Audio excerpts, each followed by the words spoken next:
There is an agency of government. Sabi, I'm performing a ministerial duty. Ito lang.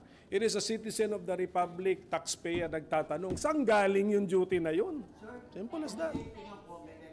Sa fiscal PC ba o duda ba kayo sa COMELEC?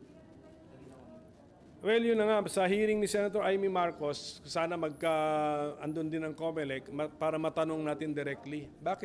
Bakit ba parang alam ng EO anong mga election officers, ano yung gagawin nila?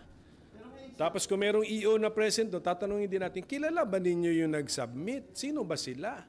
Pero sa ngayon, duda pa rin. Yeah, because 100 plus na yata ng districts nag-certify na. So parang alam nila yung gagawin. Ako hindi ko maintindihan saan galing yung instruction, ba't alam nila yung gagawin?